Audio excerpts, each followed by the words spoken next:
Bezrat Hashem, Na'aseh v'natzliach. Welcome. I'd like to welcome everyone to Ironside Lunch and Learn. This class has been graciously sponsored by our great hosts Judah Mendel and Ofer Mizrahi. God bless them. May Hashem give them bracha v'atzlacha b'chol ma'aseh ydehem. They've not only given us the space and the venue and the time, but also are providing the lovely lunch every single week. This week they are specifically sponsoring it. We're also doing this in honor of Chen Gilmore's grandmother that passed away last week. Be'ezrat Hashem, that she'll have an Elui Nishmat, as well as for the honor of Chanukah and the honor of the spiritual energy that's available for Mashiach. Parashat Hashavua is Parashat Meeketz. This week's parasha picks up where Yosef is in jail. The parasha begins, "Vahi Meeketz shnatayim yamim uFaro cholem v'hineh omed al hayor." It picks up after Yosef has been in prison already for 10 years. He was in prison for 10 years off of the claims of Potiphar's wife, that she said that he was trying to be with her. And then he got an extra 2 years for what? For when the Sarah Mashkim, the butler, was getting released from prison the way that he predicted from his dream. Yosef told him, "Zachartani v'hizkartani." Remember me and mention me. And because he used those two words, Zachartani v'hizkartani, HaKadosh Baruch Hu gave him another 2 years in jail. And Hashem added those extra 2 years because Yosef over there showed more trust or lack of trust by mentioning to Sarah Mashkim to mention him. In other words, as if it was in the hands of the butler rather than in the hands of HaKadosh Baruch Hu. And that's what the parasha picks up. Yosef just served the 12-year sentence. First question is, why so harsh? Why so harsh for something he didn't even do? 12 years? That's a long time. Not only that, 10 years for something he didn't do at all. The 2 extra years, I can say, okay, Yosef, you're a tzaddik yesod olam, you're on such a high level. Hashem medakdekim tzaddikim kechut ha'se'ara. That even if you said 2 words, for you it's extra. But the first 10 years? So the pshat is, simply put, the 10 years that he was in jail is because Zulika, Miss Potiphar, lied. She said that he was making advances at her. She had the whole proof of the jacket. And because of that, out of her honor, or the honor of his master, he was thrown into jail. And he was in that pit, in that dark dungeon for 10 years. Sefer Midrash HaGadol says a different opinion.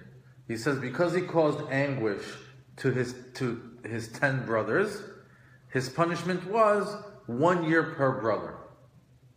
For each brother that he caused anguish to by the whole actions that he did before and post by being gone from the house, so they had some sort of sorrow. 1 year punishment per brother.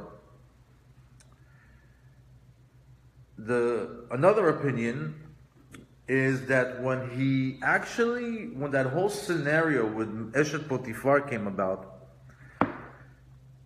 this whole scenario where everybody is gone, there's nobody in the castle, it's just the 2 of them, and this whole, and her advance at Yosef came about, and him running away. The pasuk over there states in Perek Lametet, pasuk Yud Aleph. It says over there, "Vayike hayom hazeh ve'avo habayta la'asot melachto ve'en ish me'anshei habayit sham babayit." It says, and when he came to the castle that day, he came to do his work, and there's nobody in the house, or there were no people there at this time in the castle. So the rabbis tell us when it says la'asot melachato, when he came to do his work, the rabbis tell us they learned from that, at that moment, he was going to give in. He was actually going to give in. It was going to happen. And HaKadosh Baruch Hu metzaref machshava lemaaseh. HaKadosh Baruch Hu connects a tzaddik's thought to action. And because he even thought, because remember, HaKadosh Baruch Hu with the righteous, for the smallest infraction. We see it in Moshe, we see it in Abraham, we see it in Adam HaRishon. Every little thing, he judges them on a much higher level. So the fact that he had that thought at that particular time, that's why he was thrown into jail. And that's for the 10 years. And then the 2 additional, we said, for whatever reason, even that it's very harsh, that just because he said, hey, remember me when you get out, and by the way, mention me when you see Paro, Hashem says, you get 2 more extra years for that. Question is, here's Yosef in jail for 12 years. What's the purpose of him in jail for 12 years? There has to be a reason. It's not just sit around twiddling his thumbs waiting for time to pass, marking on the calendar X as each day passes by. What is the purpose of Yosef being in jail for 12 years? Well, first off, let's start saying everything happens for a reason. Everything has a reason for it happening. This whole experience of Yosef in jail was a schooling, was an upgrade. It was some sort of necessary next level for Yosef in order to graduate to the next level that he needs to go to. 12 years in jail was a bridge for Yosef in his life. And what kind of a bridge? Well, being in jail, the way jails are, he learned to ration his food. He learned how to live minimally, with just the bare essentials that a human being needs. He had a spiritually elevating experience that reinforces connection to Hashem. It's a lot of time to connect to God. That's a lot of time to do hitbodedut. Later on, we see that he rose in power and in fame inside the jail. It says over there that he actually managed the jail. Perek La'ametet, same Perek, in Pasuk Chaf Aleph. Look what it says over there. ויהי אדוני את יוסף, ויית אליו חסד, ויתן חינו בעיני שר בית הסוהר. Hashem was with Yosef the entire time. Yosef wasn't abandoned. Hashem was with him side by side every single moment, every single second in that jail. And it caused him to find favor in the eyes of the warden, the main manager of the entire prison system of Egypt, found liking to Yosef. The next pasuk says, "Vayiten sar bet hasohar beyad Yosef et kol ha'asirim asher bevet hasohar ve'et kol asher osim sham hu haya oseh." He continues to say that the warden in the jail put the entire jail cell in his hands, and all the incarcerated criminals that were there in Bet HaSohar were under the supervision of Yosef. And everything that they did, and everything that was needed to be done, Hu haya oseh, he was in charge of. אין שר בית הסוהר רואה את כל מהומה בידו באשר אדוני איתו ואשר הוא עושה אדוני מצליח. He wasn't even supervised. He didn't even need to think about him. He didn't even need to monitor him. He knows God is with him. God is with him. He's doing a perfect job. Now, another thing that happened during this upgrade of Yosef while he's in jail, he created his first link, his first connection to Paro. Because up until now, keep in mind, he was from the house of Yaakov, sold, thrown in the pit by his brothers, sold to the Ishmaelim and the Midianim. Later on, as a slave, he flipped several hands until finally he makes it to the house of Potiphar. Once he's at the house of Potiphar, he gets thrown back into jail because of the claims of Potiphar's wife. Nobody knows about Yosef in Mitzrayim. However, now, in jail, he makes his first connection to Paro. How? Through interpreting the dreams of Sarah Ofim and Sarah Mashkim. This was the necessary connection to the kingship. Another upgrade that was done during the time that he was in jail, he reinforced his belief and trust in Hashem with those additional 2 years. How do we know that? We have a proof. When the time came where Paro had the dream, and he's finally brought up to Paro to interpret the dream, the words that come out of Yosef are nowhere close to the message he sent with the Sarah Mashkim. His first words are, "Vani shamati alecha le'emor, tishma chalom liftor oto." Paro tells Yosef, I heard about you. You're a great man. You know how to interpret dreams. You know how to, you'll have the ability for me to tell you my dream, and you'll be able to interpret it. What does Yosef say? The opening line from Yosef HaTzadik, Biladi Elokim ana et shalom Paro. He said, I have nothing to do with it. Whatever I'm going to say, I'm just going to be an agent, a vessel of God's doing. In other words, he gave all the power to Hashem. Right there and then. Not only that, this is a godless society. This is a society of idols. The fact that he's coming around now and proclaiming that Hashem, my God, is the one that gives me all the power, even right there and then is like they could sever the person's head for not believing in the same gods.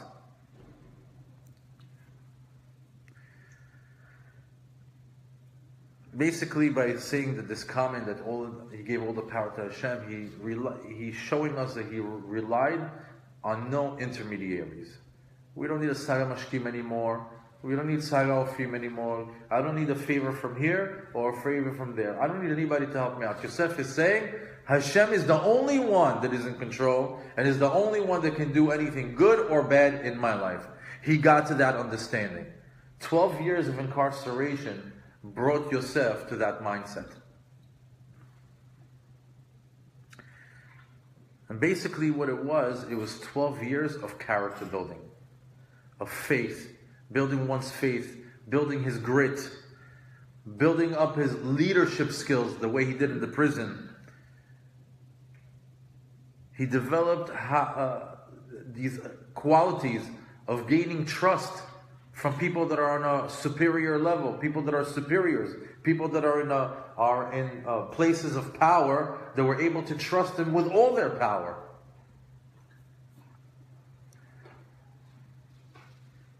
He experienced famine on a smaller scale.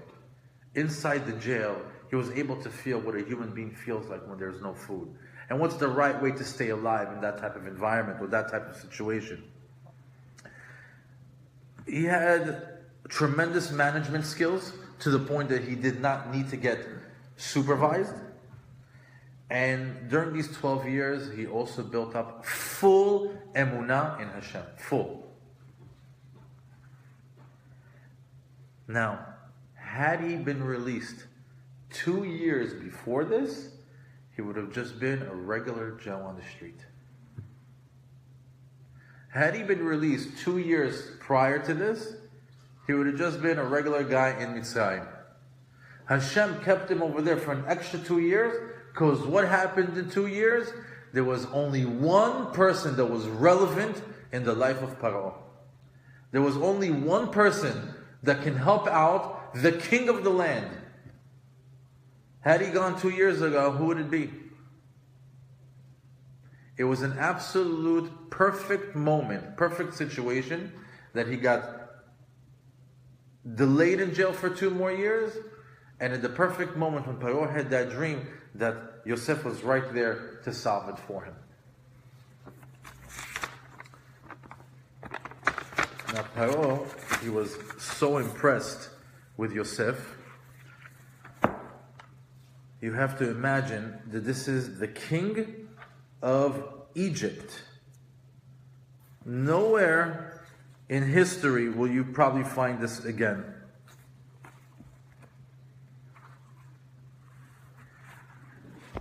Once Yosef was able to interpret Paro's dreams to the level that only Yosef can do, because you have to keep in mind that Paro had assistants, advisors, wizards, people that dealt with witchcraft, people that spoke to the dead, people that had a lot of different types of knowledges around him, and not one of them was able to interpret the dream, because everything that they interpreted didn't feel like the real dream that he had. So the entire time he felt like it wasn't being solved.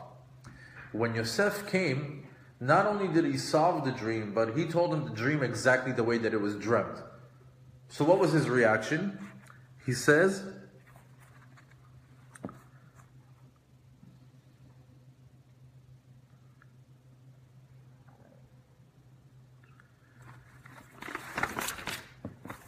ויאמר פרעה אל עבדיו, הנמצא כזה איש אשר רוח אלוהים בו?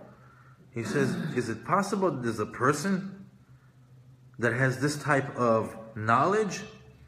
Is a person that can have this type of smarts? Continues to say,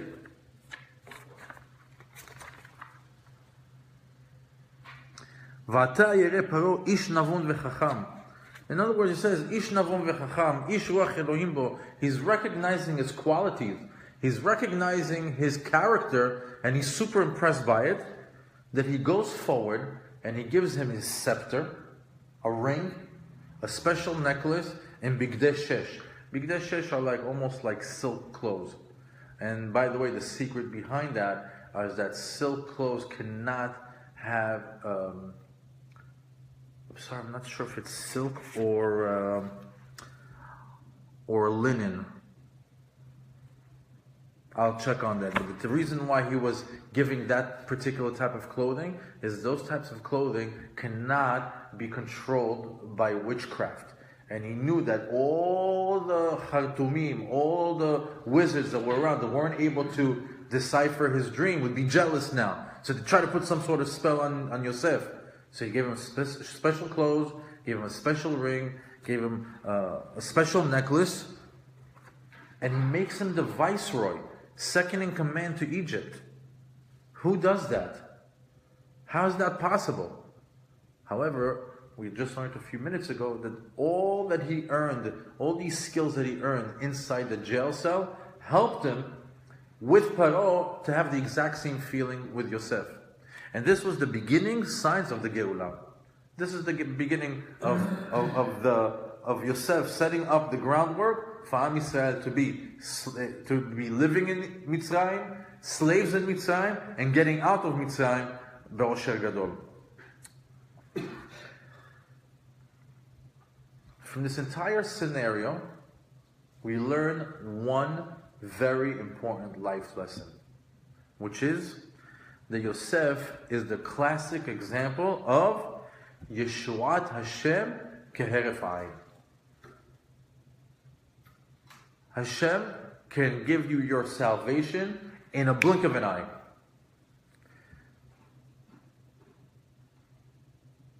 A person's fate can change instantly and rapidly. The way we see it in this case of Yosef, that he went to be an imprisoned slave, and the next day he is the king of Egypt, second in command to the king of Egypt. Yeshuat Hashem keheref ayin. When it's time for you to go up, when it's time for you to succeed, when it's time for you to move up a level, it happens fast. What's the secret? What's the secret to applying that in our regular life? Well,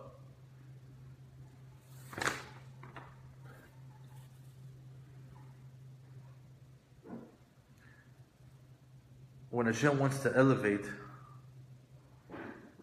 a person, He wants to give him the reward quickly. When he wants to punish him, Hashem takes his time. Where do we see that? In Masechet Brachot, a Gemara in Amud Zayin, in Daf Zayin Amud Aleph, and Yaakov says something very interesting over there. He says, Michael באחד, גבריאל בשתיים, אליהו בארבע, ומלאך המוות בשבע. He say, those are names of angels. And he says, Michael was one of the most powerful angels.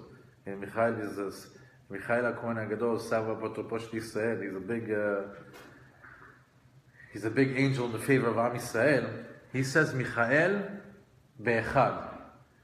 When Michael has something good to do, a good, let's just say, he has to be dispatched for something, he goes from point A to point B in one stop.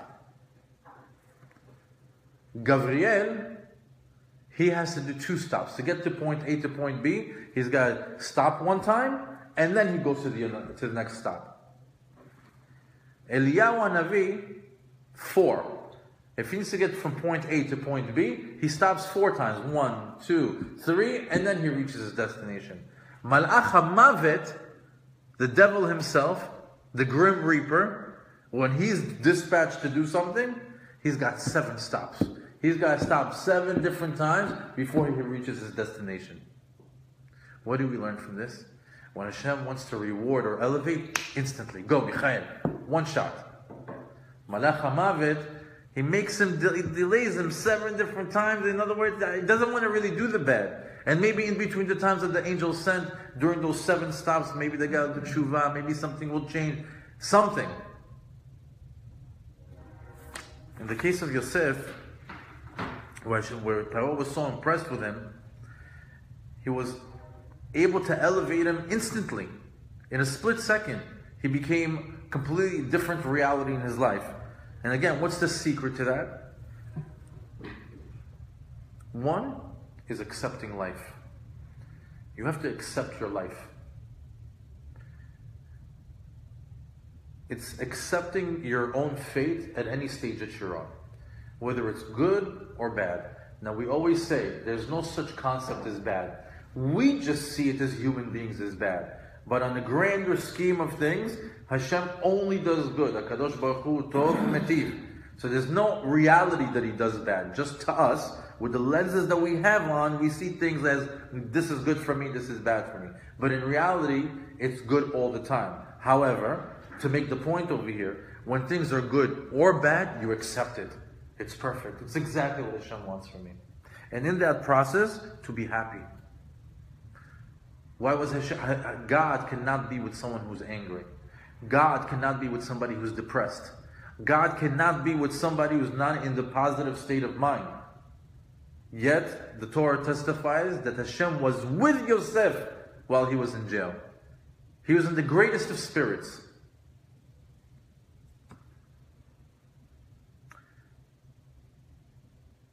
Now, if you don't have the acceptance of life, accepting the good and the bad, being happy, and being in that state of mind, if one thing is missing, what happened?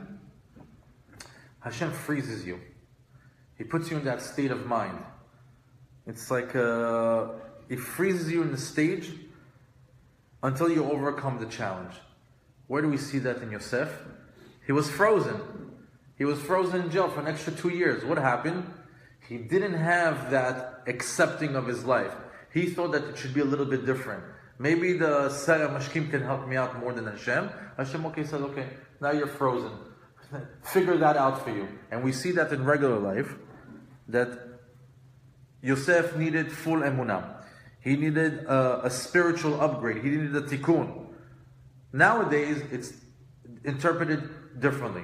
Like, for example, when a person has a flow in his life, right? Things are going good or bad, right? But things are moving. In other words, here's 100 days of let's just say we're in the first 100 days of the year. Some days were good, some days were bad. The bad ones, we kept trucking along. The good ones, of course, it's easy to move forward. There's a flow. In other words, the person takes upon himself, whether it's a good day or a bad day, I'm moving forward, I'm going to fix whatever needs to be fixed. I'm going to deal with the challenges. I'm going to do the tikkun that, whatever comes up. However, when there's a flow, whether it's positive or negative, when you're accepting the situation, when you're dealing with it, when you're fixing it, when you're elevating yourself through the experience or through the process, you can use it to connect to Hashem. That's the right outlook. But when that's not applied, what happens? You see people stuck. They're in a rut. You see that. There's people all around us that are just stuck. They have a block. There's no flow. Something is not moving in the business. Something is not moving in the marriage. Something is not moving with the weight. They want to lose weight. They want to have a better chinuch yeladim. People that are stuck in addictions, they're stuck. So what happens?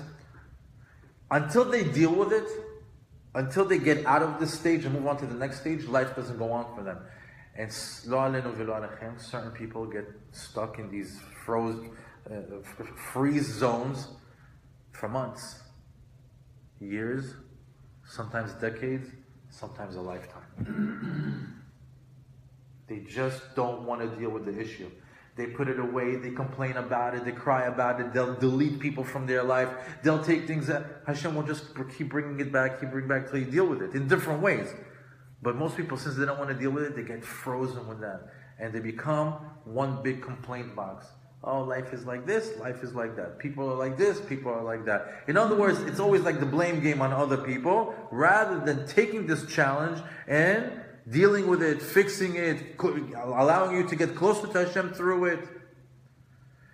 When you get stuck into a situation, you have to understand that the point here is Hashem says, this is your tikkun. Deal with it now, we can move forward. Just like He froze Yosef for 2 years. Once it's dealt with, the flow comes back.